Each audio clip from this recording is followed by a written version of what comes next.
मंत्री साहब से भी बात हुई थी, इसलिए वो डिसेंट्री का काम इसमें कर रहे हैं।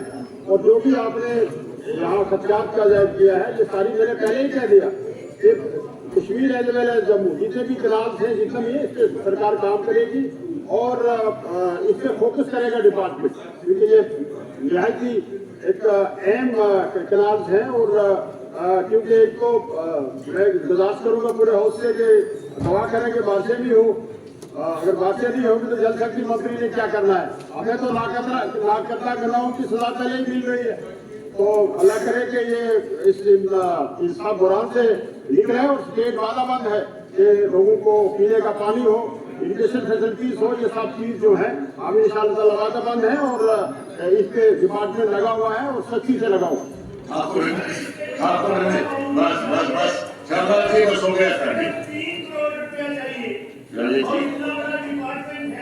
मुझे लगता है कि अगर हम ऊपर वाले से ही दुआ मांगते रहेंगे तो फिर सरकार ने अपना काम करना बंद कर देना चाहिए। कोई बात नहीं।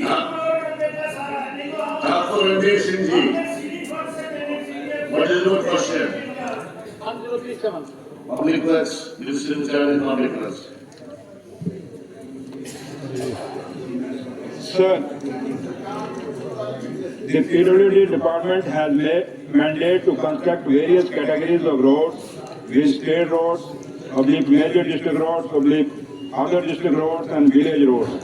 PWD is also constructing national highways entrusted by what each category of the road is designed keeping in view the strength of the sub-base, strata and traffic volumes projected for the future 10 years, and accordingly have different load bearing capacities. Upgradation of each category of road is taken into consideration when the traffic volume increases and payment distress is noticed or there is requirement for improvement of geometric subject to the availability of resources. Sir यहाँ पे minister साहब ने ये अपना return में जवाब दिया है, मैं इससे सेटिस्फाइड नहीं हूँ। जो रोड्स कंस्ट्रक्ट की जा रही है वो शायद 1960 के समय की जा रही है। वहाँ पे लोड आज तक गाड़ी जो 4 टन लोड लेके चलती थी, आज गाड़ी 50 टन लोड लेके चल रही है। तो ये रूरल रोड जहाँ पे ये कह रहे हैं कि नहीं जी वहाँ पे आज रूरल रोड से डिफरेंट कैटेगरीज के हिसाब से ये सड़कें बनी, लेकिन जो रूरल रोड है वहाँ पे क्या किसी ने रोक लगाई कि वहाँ पे 50 टन गाड़ी लोड लेके नहीं जाए। जब 4 टन या 10 टन लोड वाली रोड पे 50 टन लोड लेके जब गाड़ी जाती है तो रोडें सिंक करती हैं और रोडें खराब हो रही है, बार डैमेज हो रही है। इसके लिए सरकार क्या कर रही है? Local sectors, manufacturing, IT and ITES, agriculture and food processing, healthcare and pharmaceuticals, infrastructure and real estates, herbal and medicinal plants, milk, poultry and wool production, education and skill development, tourism and hospitality, film tourism, horticulture and post-harvest management, renewable energy, handloom and handicraft, agriculture, mulberry and production of silk, export-oriented units, any other sector that is notified by Government of Jammu and Kashmir. Package of incentives, 100% subsidy for purchase of the installation of जवाब पढ़ लिया है, जवाब पढ़ लिया। जरा पूछिए आपको क्या पूछा?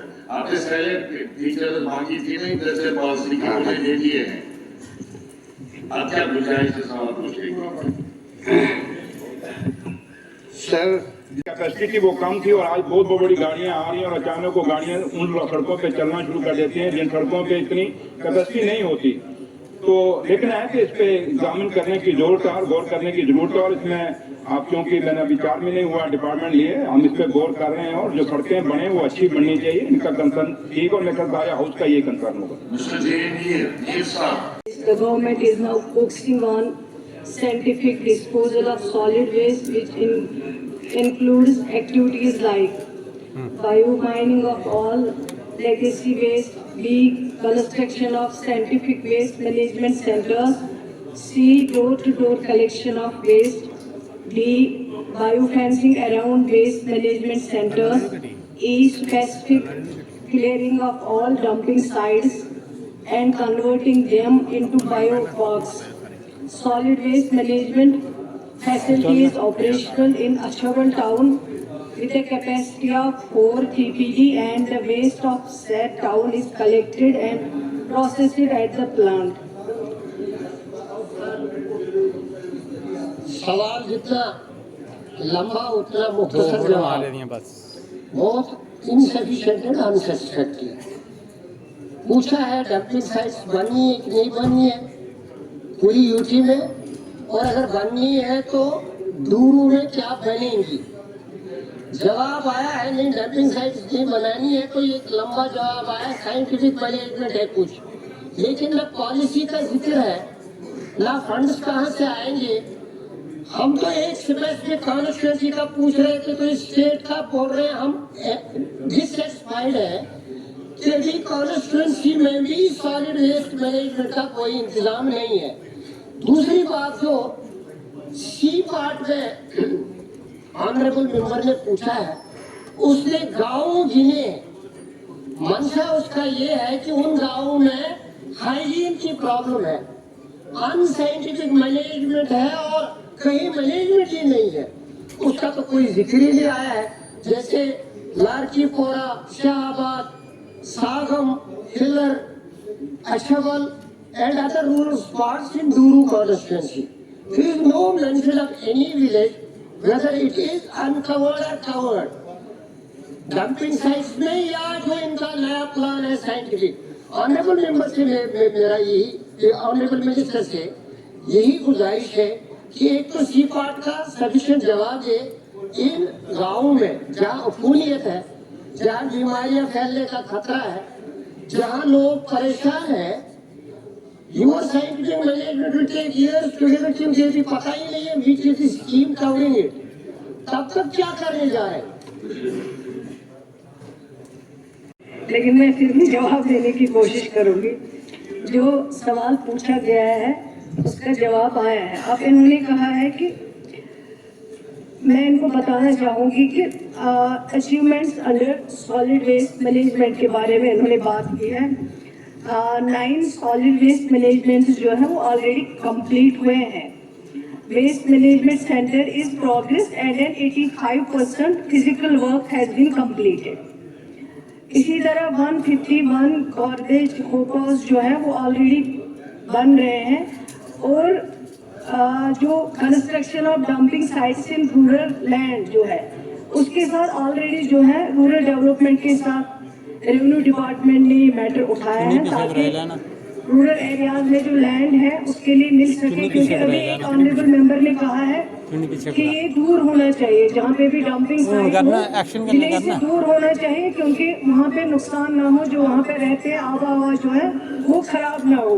वो ऑलरेडी सारी डिटेल्स दी हुई है। अब अगर कोई स्पेसिफिक और कुछ पूछना चाहे, जानना चाहे आगे क्या करना है, ये पूछ रहे हैं फंड्स कहाँ से आएंगे। फंड्स मैनेज करना डिपार्टमेंट का काम है।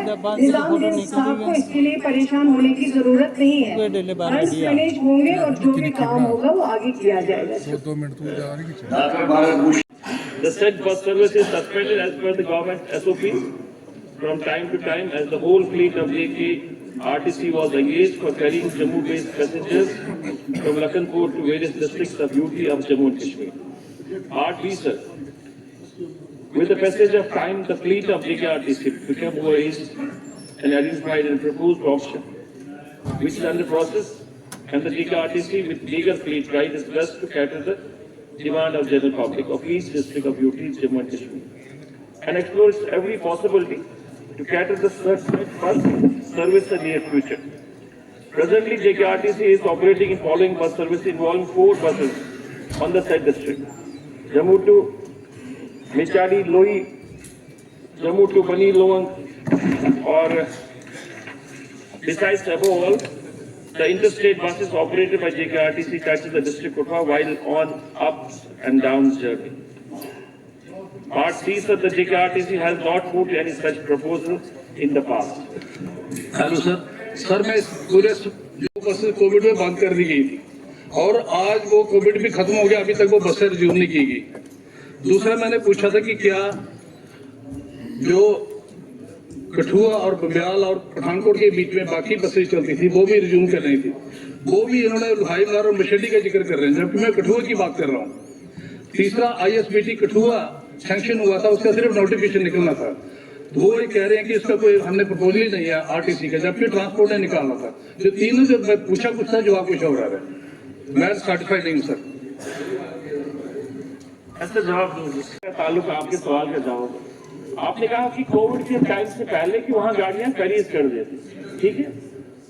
उसके बाद ये हुआ कि फ्लीट जो उनका असर है वो पुराना फ्लीट हो गया, कुछ गाड़ियां कंडम हो गई, जिसकी वजह से उनको दिक्कत है, वो फैसिलिटीज नहीं दे पा रहे थे या दे रहे हैं, जिसकी लोगों की उम्मीद है या जो ऑनरेबल MLA चाहते हैं।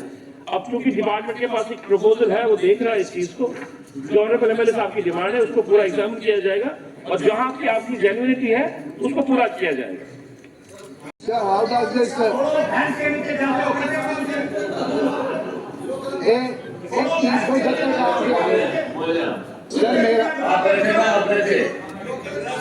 सर मेरा सवाल ऑनरेबल मिनिस्टर से यही है, हाँ मेरा सवाल यही है कि जो हाँ लोकल उसके लिए क्या मैकेनिज्म है मिनिस्टर साहब?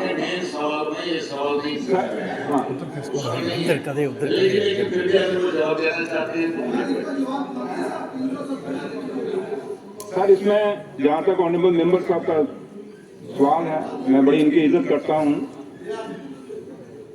इनका कंसर्न बहुत जेन्युइन है सर। जहाँ तक इन्होंने सवाल किया लोकल एम्प्लॉयमेंट का, वो सवाल में कहीं जिक्र नहीं, जैसे आपने भी कहा।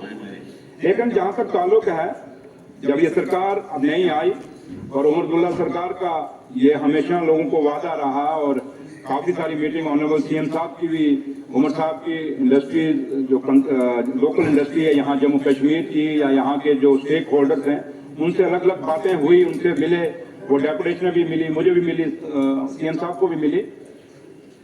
जो उनका कंसर्न है जो लोकल इंडस्ट्री है, ये इसमें कोई शक नहीं कि इस पिछले दौर में जो ये 6 साल और ये 10 साल का जो दौर गया हमारा, इसमें लोकल इंडस्ट्री को काफी नुकसान हुआ है। और जो हमारा बेरोजगार बच्चे जो आज गली गली में हैं, उन बच्चों को भी रोजगार का कहीं इन 10 सालों में या 6 सालों में कहीं उनका कोई जिक्र नहीं, उनके बारे में सोचा नहीं गया। लेकिन जब से ये सरकार आई है, उमर अब्दुल्ला सरकार आई है, हमारी ये कोशिश है पूरी, एक तो जो इंडस्ट्री आई है, ये इंडस्ट्री आए वेलकम, जो बाहर से लोग हैं अगर लगना चाहते हैं हम नहीं कहते, लेकिन at the cost of Jammu Kashmir के लोगों की इंडस्ट्री पे या यहाँ के बच्चों के बेरोजगार बच्चों के रोजगार पर ना आए। तो इसलिए ये कंसर्न इनका बहुत जेन्युइन है और पूरे हाउस का है कि जम्मू कश्मीर के बच्चों को इन इंडस्ट्रीज के अंदर नौकरी मिलनी चाहिए। मैं ऑनरेबल मेंबर साहब को, क्योंकि पीछे एक इनके वहाँ कठुआ में हुआ भी था कि एक इलाका है जहाँ जोर जबरदस्ती से इंडस्ट्री लगाई जा रही थी, मैं खुद गया था, अजीब जसरोटिया साहब वहाँ थे और इन्होंने वहाँ बुला तो मैं गया, वो हमने काम रुकाया। लेकिन एक चीज हम इनको कहेंगे कि जम्मू कश्मीर के अंदर अगर कोई इंडस्ट्री लगाएगा तो उनको हमारे बच्चों को, हमारे बेरोजगार बच्चों को रोजगार देना होगा, इसके लिए सुनिश्चित करना पड़ेगा। इसके लिए हम आपके साथ हैं पूरे। वो जाएगा मुश्किल से हासिल किया है इंडस्ट्रियल एस्टेट के लिए खान साहब ने।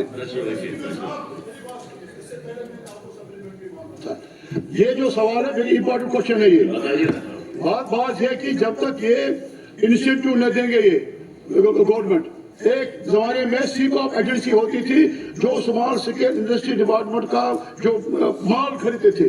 जब मार्केटिंग नहीं है आप क्या करेंगे? एक प्राइस प्रेफरेंस होती थी small scale industry unit holder वालों को। हर डिपार्टमेंट को यह कहता था कि 12-13% स्मॉल स्केल से खरीदो।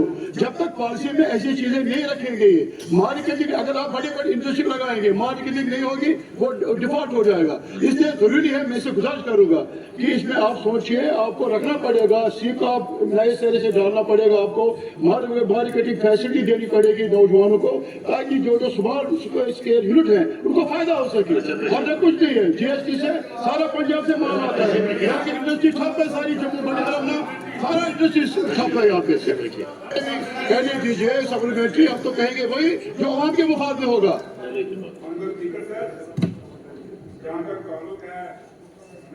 हमारे सीनियर हैं, भारत साहब का एक इशू है, इनका वो जेन्युइन इशू है, वो अलग एक इशू है, जो उनका सवाल वो अलग है, सीकॉप का अलग है, वो अंडर एग्जामिनेशन है। तो रही बात जहाँ तक ताल्लुक है जसरोटिया साहब का, इसमें कोई शक नहीं सर, खामियां हैं, खामियां हटाने का हमने वादा भी किया हुआ है। लेकिन फिर भी ये सोचने की बात है कि जो ये बात कह रहे हैं कि हम, जैसे मैंने पहले भी कहा कि उमर अब्दुल्ला सरकार का कहीं भी ये सोच नहीं है और कहीं भी हमारा ये नहीं है कि हम जम्मू कश्मीर का, चाहे वो जम्मू है चाहे वो कश्मीर है, उन लोगों के साथ जाति होने देंगे। उमर अब्दुल्ला सरकार का जम्मू कश्मीर के लोगों के साथ वादा है कि आपकी हिफाजत हम करेंगे। इसलिए जहां तक इस इंडस्ट्री का ताल्लुक है, हमेशा आज तक जो इंडस्ट्री पॉलिसी बनी, या इंडस्ट्री बनी, चाहे वो आप पुराना देख लें, चाहे कश्मीर में बनी, चाहे जम्मू में बनी, चाहे गंगयाल में बनी, चाहे आपकी बड़ी ब्रह्मणा बनी, चाहे सांबा बनी, चाहे कठुआ बनी, जितनी भी इंडस्ट्री स्टेट बने, ये नेशनल कॉन्फ्रेंस के दौर पे बने। और हमेशा नेशनल कॉन्फ्रेंस के जो लीडरशिप थी उनका जो आज हमारा मुख्यमंत्री है, हमारा जो चीफ मिनिस्टर है, हमेशा चाहे वो डॉक्टर फारूक अब्दुल्ला साहब उसमें हुए, चाहे आज उमर साहब है, हमारी यहाँ कोशिश रही कि गरीबों की जगह इसमें ना जाए। और हमेशा हम इंडस्ट्री भी चाहते हैं, but at the cost of Jammu Kashmir के गरीब लोगों की कास्ट पे नहीं चाहते। इसलिए आपको हम अश्योर करते हैं, जहां तक ताल्लुक है, कि जो भी इंडस्ट्री है, ये मेरा अश्योरेंस नहीं, ये उमर अब्दुल्ला सरकार का अश्योरेंस है कि जम्मू कश्मीर के गरीब लोगों की जमीनें हम बाहर नहीं जाने देंगे। जो जायज होगा वही करेंगे, और उसके लिए जितना हमसे बनेगा, उमर अब्दुल्ला सरकार जो वादा करके आई हुई है उस वादे को निभाएगी।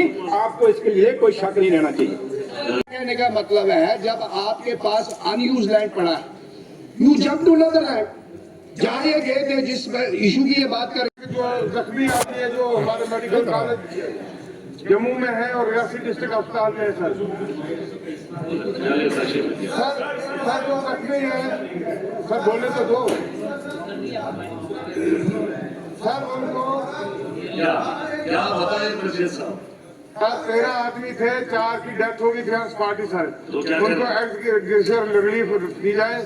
और जो हमारे जख्मी आदमी है सर, वहाँ पे मेडिकल कॉलेज जम्मू में और रियासी डिस्ट्रिक्ट अस्पताल में सर, उनकी ट्रीटमेंट के लिए मैं मंत्री मैम से रिक्वेस्ट करूंगा कि काइंडली उनके पे थोड़ा ध्यान दिया जाए। मैं चाहता हूँ कि अगर गाइनी डॉक्टर नहीं है तो कम से कम एक लेडी डॉक्टर पीएचसी में तैनात किए जाए वहाँ, ताकि जो प्रेग्नेंट हमारे माए बहनें होती हैं उनको वो चेकअप टाइम पे करे और आने वाले लोगों की जिंदगी जो है, बच्चों की जिंदगी सेव हो जाए। ये रहा कॉन्स्टिट्यूशन। आगे मैं और बोलूंगा, पहले मैं मुबारक करता हूँ सारे एमएलए को। आपके पास गाइडलाइन आई होती सीधे अपनी, आपने पढ़ा उसको क्या लिखा है? मैं कहता हूँ सीधे अगर गाइडलाइन चेंज हुई है, उसका नाम ही चेंज करो, उसको रखो GRF, गवर्नमेंट रिटर्न फंड। 400 में तो काम करके वापस। अब मैं बता दूंगा, एक ही हटा एक एमएलए का होता है सीक्रेट, जिसको अपनी मर्जी से इमरजेंसी मत करवाता था। छोटे छोटे जो बेरोजगार होते थे, ग्राम सभाएं होती थी, एमएलए ग्राम सभा में वो सीनियर कुछ बात करता था कि ये इमरजेंसी वर्क के लिए, ये अस्पताल के लिए, ये ट्रांसफार्मर के लिए, ये पेटी बाथरूम के लिए, उसको भी गवर्नमेंट वापस लेना चाहती है। मैं बता दूंगा, आपकी कॉन्स्टिट्यूंसी में साल का 3 करोड़ नहीं 1 करोड़ फंड मिलेगा। सबसे पहले 54 लाख रुपया आपने जीएसटी वापस करना है, उसके बाद बचे आपके पास 2.5 करोड़। जो वेंडर टेंडर डालेगा 20% प्रॉफिट वो अपने लिए रखेगा, नहीं तो पार्टिसिपेट क्यों करेगा? टेंडर हो गए 60 लाख होगी, हो गया 1 करोड़ 10 लाख वहीं पे खत्म। जब टेंडर क्रॉस होता है, कोई वो ठेकेदार नहीं है छोटा जो 50% डोंट टेंडर दे देता है, 50 दे रखो 40, इसका मतलब 1 करोड़ वहां से खत्म हो गया। आपकी कॉन्स्टिट्यूंसी में 1 करोड़ रुपया पहुंचेगा, उसको टेंडर क्रॉस देंगे। आइए, मैं वादा करता हूँ, आप 3 करोड़ तक हमें फ्री हैंड दीजिए, हम अपनी मर्जी से पेमेंट करवाएंगे। और जो आपका टेंडर क्रॉस है उस काम को भी दीजिए, देखिए, और जो हम करवाएंगे आपके सामने ग्राम सभा करके उसको भी दीजिए, किसने बात में अच्छी होगी, अगले साल 10 साल हो, किसी ने आपका क्या करना है? ग्राम जिसको बोलिए जो आज की यही तो हमें क्या करना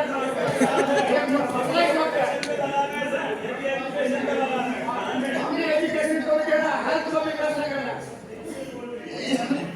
तो सर इससे बेटर है कि 270 करोड़ रुपया साल का सारे एमएलए का आएगा जम्मू कश्मीर में। ये फाइनेंस वालों के बच्चे हैं, जहाँ नहीं पढ़ते हैं, हिंदुस्तान से बाहर पढ़ते हैं, तभी लोग गरीबों की समझ में आती है।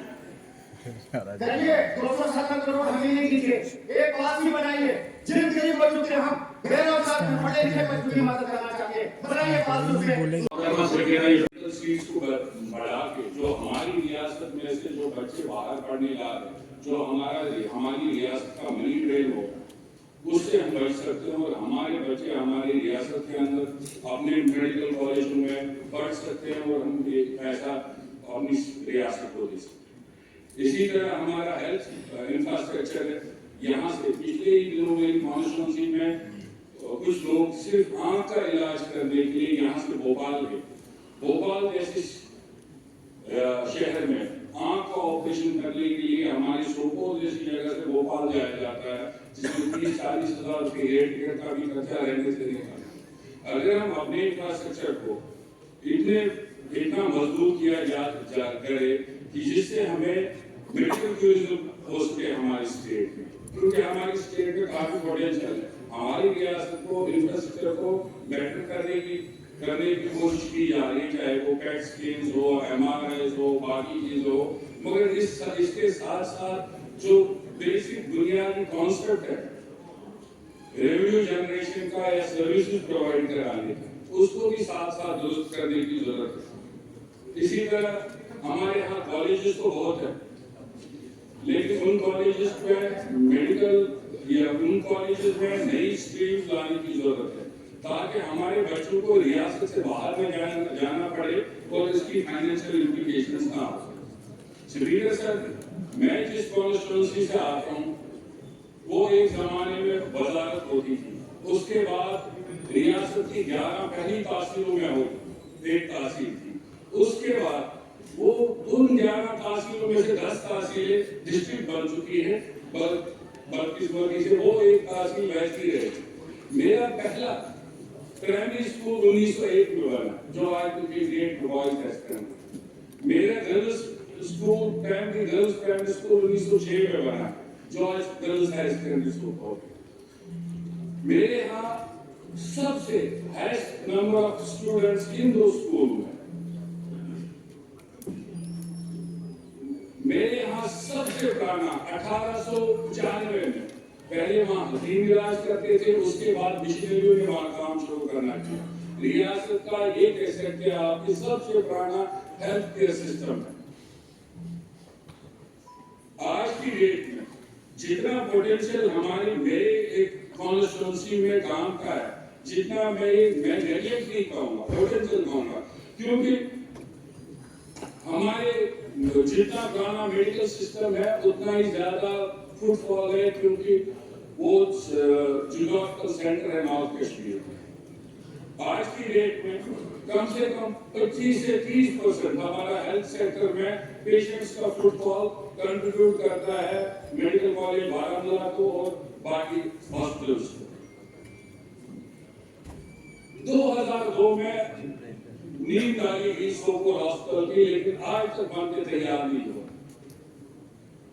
इसी तरह हमारे जो भी वहां इंफ्रास्ट्रक्चर है, चाहे NTPC डांगरपुरा हो, जो बाकी मेडिकल इंफ्रास्ट्रक्चर हो, मुझे पूरी उम्मीद है कि हमारी बड़ी बहन इसकी तरफ खास तवज्जो देंगे और हेल्थ इंफ्रास्ट्रक्चर को मजबूत करने की कोशिश करेगी। जो इनकम्प्लीट प्रोजेक्ट्स है, उन इनकम्प्लीट प्रोजेक्ट्स की तरफ ध्यान दिया जाएगा, ताकि लोगों को, एक आम आदमी को, जो लोग यहाँ से बैरूनी रियासतों में जाके अपना इलाज करने जाते, उससे बचा जाए, उनको वो सहूलियतें दी जाए। होती है तो उस वक्त जो SMC ने लाइट्स इंस्टॉल करनी है, 50,000 लाइट्स इंस्टॉल कर ली इन्होंने, तो 30,000 लाइट्स का ऑलरेडी इनके पास ऑर्डर हुआ था। आज की डेट तक एक असेंबली सेगमेंट में सर खाली 50 या 60 लगे हैं। मैं अपने सेगमेंट की बात, एक सेकेंड सर सजा साहब, सर टोटल सर ये जो ESSL है जो लाइट इंस्टॉल कराती है श्रीनगर में, तो सर ये टोटली फेल हो चुके हैं। इनका 2 बार ऑलरेडी इशू रहा है म्यूनसिपैलिटी का, लेकिन प्रॉब्लम ये है, हमें ये नहीं पता श्रीनगर म्यूनसिपल कॉर्पोरेशन बार बार इन्हीं को क्यों लाती है, जब ये 2 बार फेल हो गए। आज भी रमजान के महीने में हमको कहा गया 500 लाइट्स लगेंगी आपके असेंबली सेगमेंट में, आज की डेट में एक सेगमेंट में 20-20 लाइटें लगी है, जबकि सर ये कम से कम 300-500 लाइट्स होनी चाहिए। आप सर प्लीज कोई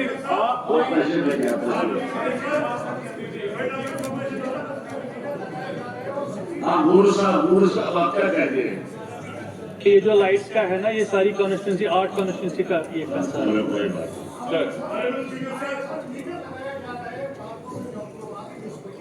काटी जा रही है स्ट्रीट लाइट्स, फिर बिजली वापस वो रेस्टोर करने से मना कर रहा है, तो उससे क्या कूपन दे रहा है सारी जो म्यूनिसिपैलिटी से। एक मजबूत पॉलिसी सरकार बनाए जब तक कि वो आपस में ये करे, अर्बन डेवलपमेंट डिपार्टमेंट और बिजली का डिपार्टमेंट, तब तक ये स्ट्रीट लाइट्स चलानी थी मीटरिंग की अलग। क्या कहते हैं? 10,000 लाइटें सोपोर में लगानी थी, स्ट्रीट लाइटें, और 2 साल से वो लाइटें नहीं लग रही है। ये सारी म्युनिसिपल, श्रीनगर म्युनिसिपल काउंसिल का भी है और सारी म्युनिसिपैलिटीज का यही इशू है। मेरी कॉन्स्टिट्यूंसी बनिहाल के गूल इलाके में एसडीएम की पोस्ट पिछले 8 महीने चलिए कोई बात नहीं है, 8 महीने से खाली है सर। आप बताइए। आप राजू साहब, काम नहीं हो रहा। राजू साहब, हुकूमत से गुजारिश है कि एसडीएम को कह दो। राजू साहब, मेरा point of remark sir please, हमारी जो है रामबन में आज माह रमजान चल रहा है और आगे नवरात्र भी आने वाले हैं, लेकिन 2 मेरे पास राशन डिपो हैं, उनके पास 10,000 पॉपुलेशन उसके ऊपर कैटर कर रही है। मैं मिनिस्टर सीपीडी से गुजारिश करूंगा कि रामबन और मैत्रा टाउन में जो गिरदरवा में पंचायतें हैं, परनौत, मैत्रा ए, मैत्रा बी, ततारसू, सिंजा, बलावत, बागना, इन 5-10 पंचायतों को जो है 2 स्टोर दे रहे हैं, डिपो राशन दे रहे हैं, वो शहरी भी वहीं कर रहे हैं। देखिए ना, बदकिस्मती की बात है, शहरी भी रामबन में और इफ्तारी भी रामबन में हो रही है, 2 लोग 4-4 घंटे लाइन में खड़े रहने पड़ते हैं।